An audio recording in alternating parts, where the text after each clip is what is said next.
Comment vous allez très bien? Je vais magnifiquement bien. Je sais que vous aussi, vous allez magnifiquement bien. Comme on a dit, si vous aimez ce que nous partageons, restez déjà scotché dans toutes les pages ou les plateformes où nous partageons ce contenu.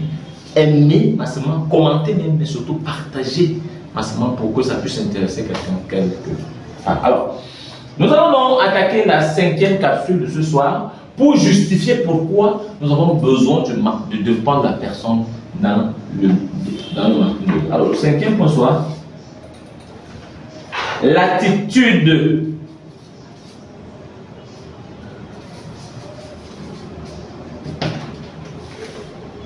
Alors, une fois que vous commencez dans votre marketing de réseau, vous n'avez pas encore mangé vos 3 pas, ou alors vous mangez vos 3 plats, ou alors vous ne mangez pas, mais vous dites que je veux gagner de l'argent, je veux, mais votre mental est loin par rapport à ce que vous voulez.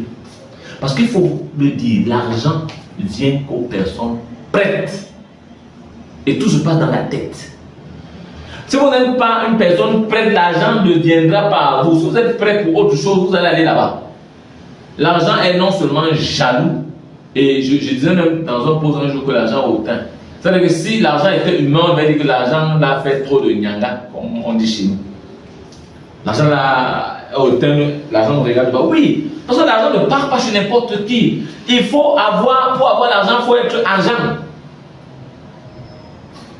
Alors quand vous avez donc compris ça, vous avez compris la connaissance, vous avez su que vous devez être à un certain niveau pour que cet argent-là, dont on parle, on dit partout, vienne à vous. Vous allez voir tous ceux qui ont gagné l'argent dans le marketing de réseau deviennent, dans le développement personnel, c'est des personnes qui ont un mental très développé, mental prêt. Alors il y a donc l'attitude qu'il faut développer. L'humilité à un niveau élevé. L'édification pour pouvoir édifier les autres. Parce que ce que vous aurez, c'est grâce aux autres. Vous pouvez les édifier à leur juste valeur. Ce qu'ils ont apporté, ce qu'ils font. Il faut élever le niveau de compétence. Il faut être une bonne personne. Si vous êtes un gars qui ment, qui trompe, qui cherche, je ne sais pas moi, tout ce qui est beau, les femmes partout, c'est des choses que vous devez commencer à réduire. Après, ça va vous nuire.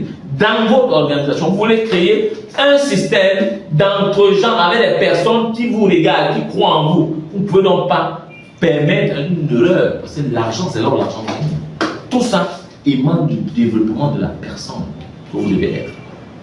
Je veux être un grand leader qui impacte les autres. Alors, si vous voulez l'être, vous savez ce qu'il y a à faire. On ne va pas suivre quelqu'un qui est un menteur, qui quand on lui donne l'argent, ça disparaît demain. On ne peut pas suivre la personne. Même s'ils pensent que, bon, vraiment, je vais lui dire, revenir mentir. Non. Les gens reconnaissent, voient rapidement les excusistes. Un excusiste, c'est celui qui a des excuses sur toute chose. Son mental est réglé excuse. Sur toute chose, là, toujours une réponse. Mais sauf qu'à un moment donné, les gens le détectent. Les gens savent que lui, quand il dit qu'il va faire, s'il ne fait jamais, il va nous expliquer pourquoi il n'a pas fait. Les gens seront fatigués d'écouter le pourquoi on n'a pas fait, qui vont se lasser de vous. Et on va plus le suivre. Donc, il y a l'attitude à mettre en place. Et ça découle de prendre ça découle de là. Alors, si vous avez aimé cette autre partie, cliquez effectivement sur j'aime, partagez massivement. Ça peut aider quelqu'un quelque part. Nous sommes avec vous, restez connectés pour la dernière capsule de la 15e chronique. Juste participer.